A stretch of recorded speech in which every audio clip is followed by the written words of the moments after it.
Kita kembali ke Money Talks dan kami lanjutkan dialog bersama dengan Presiden Direktur MSIG Life, Wianto Chen, Presiden Direktur Ciputra Life, Hengki Joyo Santoso, dan Presiden Direktur Allianz Life Syariah, Ahmad Kusna Permana. Saya akan awali dari Pak Permana. Pak Permana, kita sudah melewati libur Idul Fitri, dan apakah Bapak melihat tren untuk pertumbuhan premi industri asuransi jiwa hingga 2024 ini masih cukup menjanjikan? Ya, sebetulnya harus diakui selama holiday kemarin dan masa pemilu memang agak sedikit terganggu. Kenapa? Karena fokus dari tenaga penjual kami, kemudian dari para customer juga, ya. Tapi dengan selesainya dua momen tersebut, setidaknya ketika sudah terpilih presiden terpilih dan wakil presiden terpilih, adanya kepastian. Ya, dan itu membangun confidence juga dari market maupun para customer kita. Dengan seperti itu mereka kembali ya kepada realita bahwa mereka butuh asuransi gitu ya. Apalagi kemarin ada values Lebaran kemarin, mereka bagaimana pentingnya keluarga dan sebagainya. Kan salah satu nilai dari asuransi adalah perhatian pada keluarga. Jadi momen itu sebenarnya menjadikan turnaround yang kita di Allianz Syariah akan menjadikan turnaround sehingga nanti sampai akhir tahun kita bisa catch up yang kuartal 1 kemarin ini. Nah, menurut saya dalam short term periode 2024 itu hanya bisa dicapai dengan beberapa inisiatif. Yang pertama adalah tentunya kita harus meluncurkan produk-produk yang relevan selama 2024 ini dan kita sudah siapkan pipeline-nya. Yang kedua tentunya ada program-program penjualan yang kita juga lakukan kepada para penjual kami, agen maupun bank.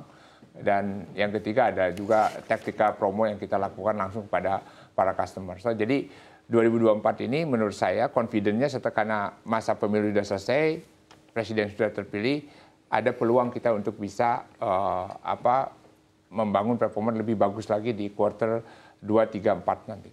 Baik, momentum apa yang paling diharapkan di sisa 2024 ini yang mungkin bisa menggenjot penjualan?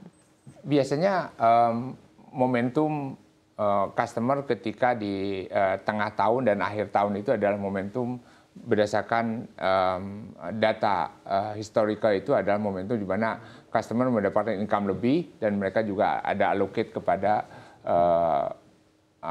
asuransi. Mereka alokasikan dari bonusnya, dari pendapatan lainnya itu dimasukkan kepada asuransi. Biasanya historical tahunannya adalah seperti itu. Dan kita biasanya pada saat momen itu kita genjot dengan program-program dan produk-produk baru yang relevan untuk mereka. Baik, kita akan beralih ke Pak Hengki. Kalau di Ciputra Life seperti apa Pak Hengki? Ya, dengan dikeluarkannya putusan MK mengenai hasil sengketa pemilu, artinya memberikan kepastian secara politik. Kemudian otomatis akan menggerakkan kembali roda perekonomian. Dan ini sangat-sangat positif impact-nya terhadap industri perasuransian pada umumnya. Nah, kalau kita lihat mungkin masyarakat yang pada awalnya menahan diri untuk membeli properti contohnya, atau masyarakat yang menahan diri untuk membeli mobil atau motor. Sebab kalau kita lihat data Gaikindo sendiri, Q1 2024 itu mengalami penurunan penjualan mobil dibandingkan Q1 tahun sebelumnya mengalami penurunan sekitar 23,7%. Sepeda motor sendiri hampir 5% mengalami penurunan dibanding Q1 tahun sebelumnya.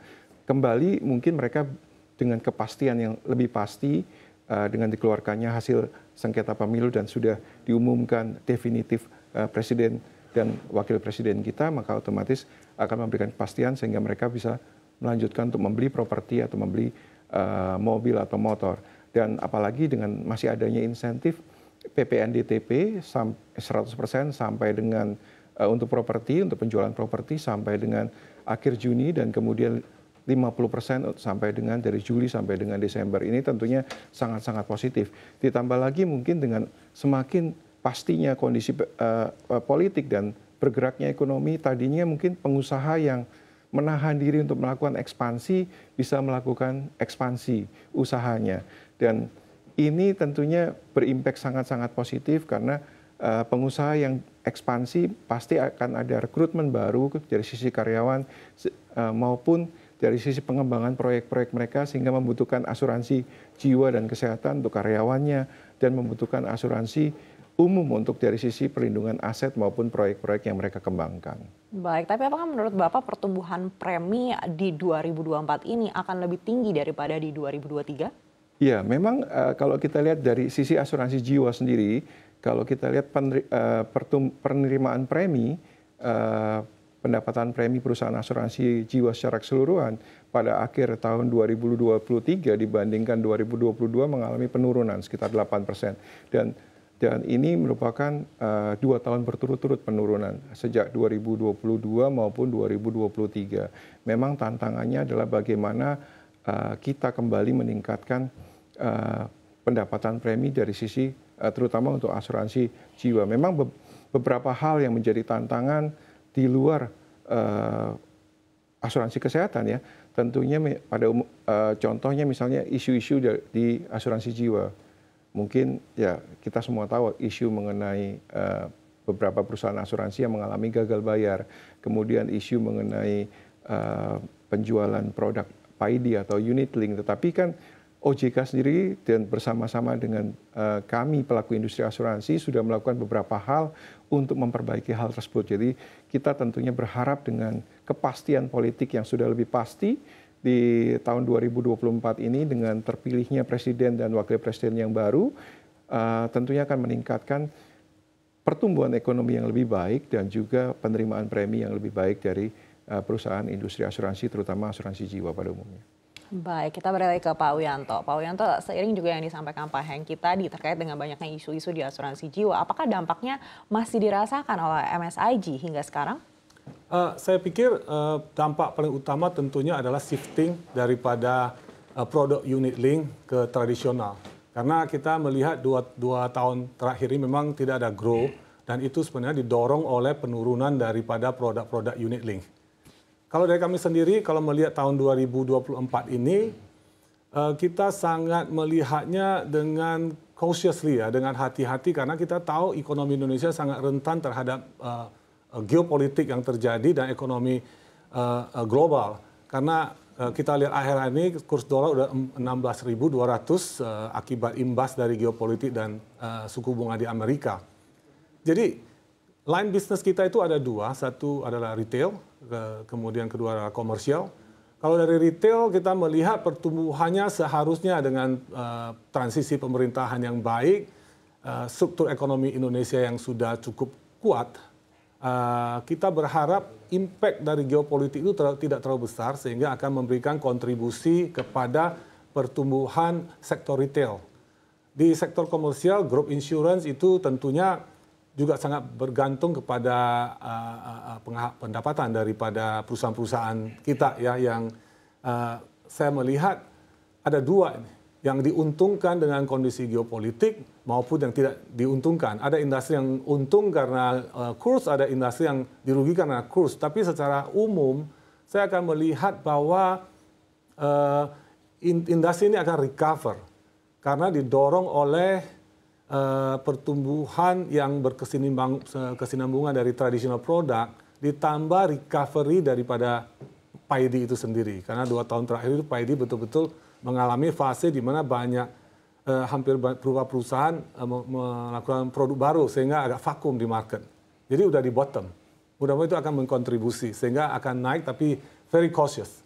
Ya. Baik, terkait dengan fenomena baik ini dari eksternal ataupun internal, apalagi tadi Anda sampaikan untuk produk-produk tertentu ini tidak ada grow-nya dari tahun lalu begitu. Apakah ada rencana MSIG ini mungkin akan melebarkan produk-produk yang ada atau mungkin bermain di luar sektor yang ada saat ini? Kami sebagai perusahaan asuransi yang multi channel ya, artinya segala lini bisnis kita ada. Retail, komersial, dan distribution segmen juga sangat merata, baik di direct agency, partnership, dengan bank maupun dengan broker. Saya lihat peluang-peluang ini dengan distribusi kita ini sudah cukup baik. Sekarang adalah bagaimana kita melihat prioritas apa yang mungkin kita akan luncurkan di market dalam situasi sekarang ini. Jadi secara internal kita sangat siap konsolidasi dan sudah ada pipeline produk yang kita prioritaskan untuk diluncurkan di tahun ini. Ya. Baik, kita beralih ke Pak Permana. Pak Permana, kita tahu sudah ada transformasi dari UUS di Allianz Life Syariah. Lalu sejauh ini transformasinya seperti apa yang dirasakan? Ya, ketika kita melakukan launching spin-off November tahun lalu, bahkan di awal-awalnya kita sudah melakukan campaign kepada customer bahwa kita akan lakukan spin-off, kontribusi kita langsung meningkat. Kenapa demikian? Karena menurut saya ini bicara produk asuransi bukan bicara produk yang short term seperti bank, deposito 3 bulan setahun. Tapi kita bicara komitmen long term.